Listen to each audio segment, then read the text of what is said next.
Roma, la capital del imperio al que dio nombre, la ciudad de los papas, la ciudad eterna, es una de las urbes más atractivas del mundo, considerándose una auténtica ciudad-museo. El mítico origen de Roma está ligado a Rómulo y Remo y la loba capitolina. El germen de la ciudad lo encontramos en el Palatino. En época imperial, esta zona fue ocupada por los palacios de los emperadores. Domiciano fue el promotor de la construcción de una gran mansión que se mantuvo como sede regia hasta época medieval. El espacio entre los montes Palatino y Capitolio estaría ocupado por un valle donde se levantó el Foro, centro religioso, político y comercial de la antigua Roma. Entre los edificios más interesantes se encuentra la Basílica de Magencio, colosal construcción del siglo IV en la que destacan las espectaculares bóvedas.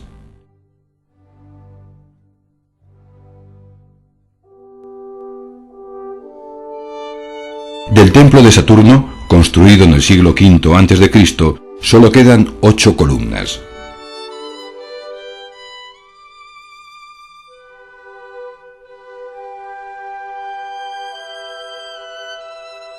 La curia era la sede del Senado. Es uno de los edificios mejor conservados.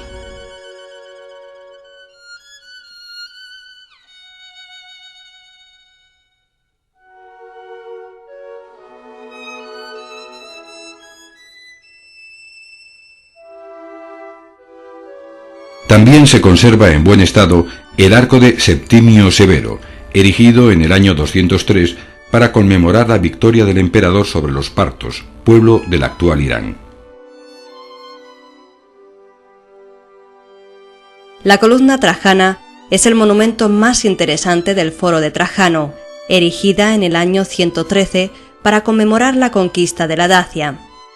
En una cinta helicoidal de 200 metros de longitud se narran los hechos más interesantes de las dos campañas que se realizaron para dominar el territorio de la actual Rumanía.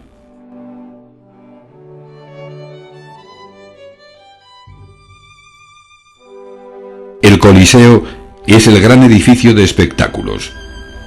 Levantado por la familia Flavia en los últimos años del siglo I, el anfiteatro tiene forma elíptica y unas impactantes dimensiones: 188 metros en su lado mayor y 155 en el menor, mientras que la fachada alcanza los 50 metros de altura, dividida en 4 pisos.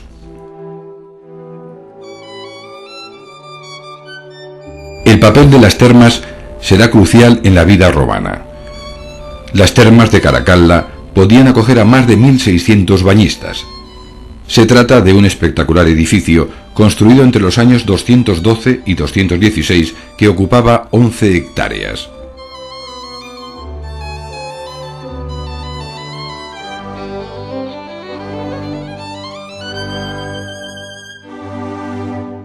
Uno de los edificios imperiales más impactantes es el Panteón. Construido por Agripa, Adriano será el responsable de la construcción actual. Se trata de un gran pórtico con 8 columnas, adosado a una rotonda de más de 43 metros de diámetro, igual que la altura del edificio.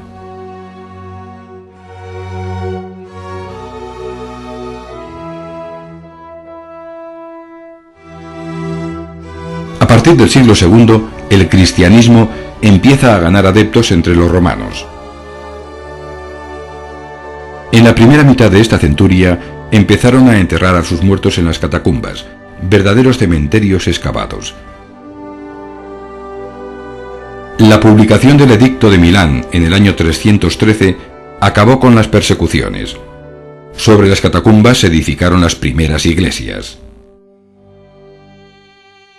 San Juan de Letrán es la catedral de Roma. Fundada por Constantino en el siglo IV, tiene 5 naves que fueron remodeladas por Borromini entre 1646 y 1649. En el crucero hallamos el tabernáculo que cobija el altar, donde solo puede oficiar misa el Papa, como obispo de Roma.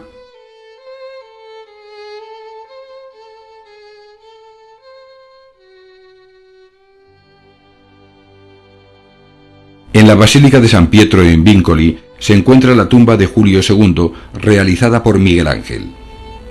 El espectacular Moisés preside el sarcófago. De la monumental figura del profeta destaca la fiereza de su mirada, en la que destella la terribilidad de las obras de Buonarroti.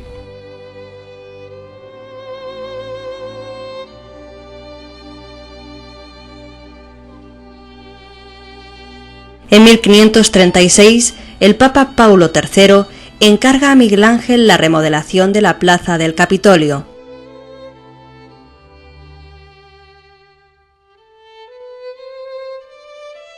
En el centro de la plaza se erige la estatua ecuestre de Marco Aurelio, un original en bronce de época romana. Al fondo se alza el Palacio Senatorial, actual ayuntamiento de la ciudad. En los extremos de la plaza se levantan el Palacio de los Conservadores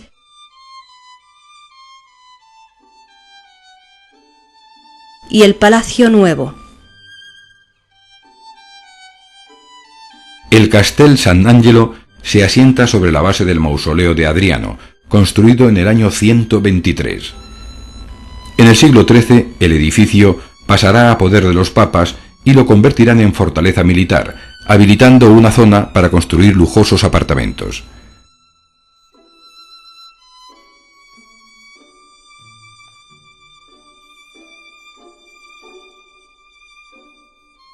Desde San Angelo parte la vía de la Conciliazione que enlaza con la plaza de San Pedro.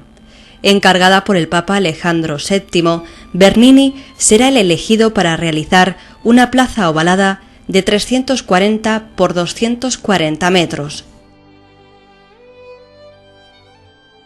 Constantino es el promotor de la primitiva Basílica de San Pedro.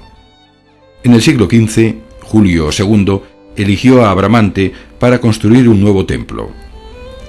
Se trata de la iglesia más grande de la cristiandad, con 187 metros de longitud.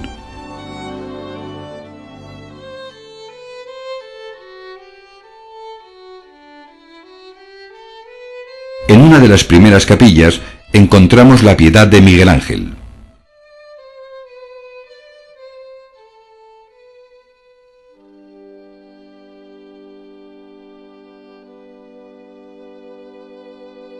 En el crucero se levanta el baldaquino, obra de Bernini. Realizado en bronce dorado, madera y mármol, mide 29 metros de altura.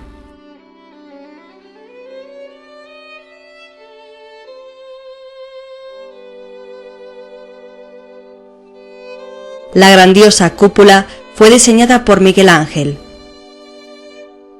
Con sus 42 metros de diámetro y casi 137 metros de altura, se eleva por encima de las famosas colinas de la urbe. Los mosaicos se realizaron a finales del siglo XV, representando los círculos del paraíso con el Padre Eterno.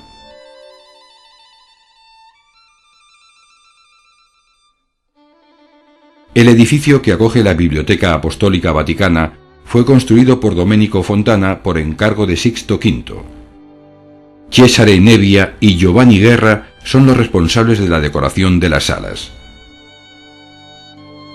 Los museos vaticanos ocupan buena parte de los palacios que construyeron los papas a partir del siglo XIII.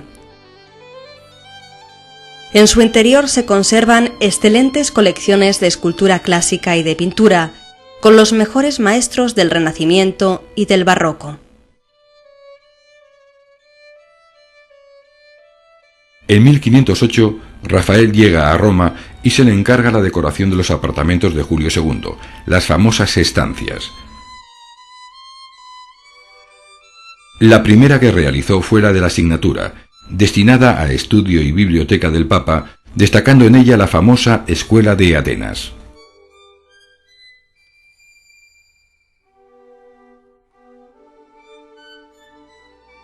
Pero la obra maestra del Vaticano la encontramos en la Capilla Sistina. Julio II también será el promotor de la decoración de la bóveda de esta capilla, eligiendo a Miguel Ángel para su ejecución. Las escenas desarrollan el tema de la creación y la caída del hombre, rodeados de las sibilas y los profetas que anunciaron la venida de Cristo. Al final de su vida, Miguel Ángel vuelve a trabajar en la Sixtina.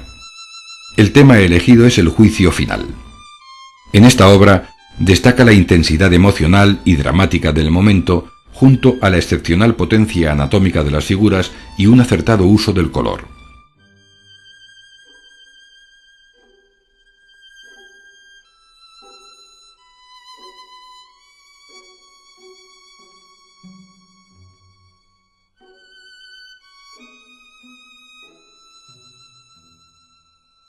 El barroco tendrá en la arquitectura romana uno de los mejores enfrentamientos artísticos de su tiempo, Bernini frente a Borromini. Bernini es el autor de la Capilla Cornaro, en la iglesia de Santa María de la Vittoria. En el centro se representa la visión de Santa Teresa de Jesús. La iglesia de San Carlo alle Quattro Fontane fue encargada a Borromini, diseñando un pequeño edificio que, según la tradición, cabría en un pilar de la Basílica de San Pedro. El espacio interior presenta forma oval, con una cúpula elíptica que descansa sobre un gran tambor. La culminación de este enfrentamiento tendrá lugar en la Piazza Navona, uno de los centros neurálgicos de la ciudad. El antiguo estadio de Domiciano está presidido por la iglesia de Santa Agnese in Agone, cuya fachada se debe a Borromini. Frente a ella encontramos la Fuente de los Cuatro Ríos.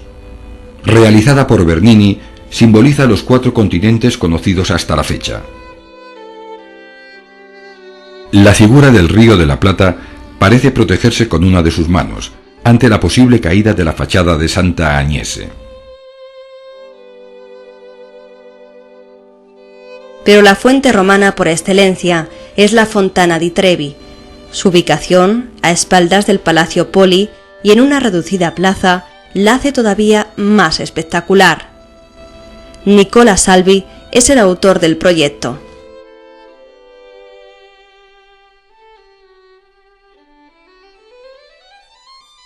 Piazza di Spagna es el otro centro neurálgico de Roma. La famosa escalinata es obra de Francesco de Santis, proyecto financiado por el rey francés Luis XV, ya que la escalera conduce a la iglesia de la Trinità dei Monti, una fundación francesa. A los pies de la escalinata encontramos la Fuente de la Barcaccia, realizada por los Bernini en 1627. En Piazza Venecia se alza uno de los monumentos más denostados de la ciudad, el monumento a Vittorio Emanuele II, erigido entre 1885 y 1911 para honrar la memoria del primer rey italiano. Giuseppe Sacconi es el autor del proyecto en el que trabajaron los mejores escultores de la época. Como bien dice el adagio, para Roma no basta una vida entera, ya que una vez vivida, el viajero siempre desea regresar, y por eso la famosa costumbre de arrojar de espaldas una moneda en la Fontana de Trevi.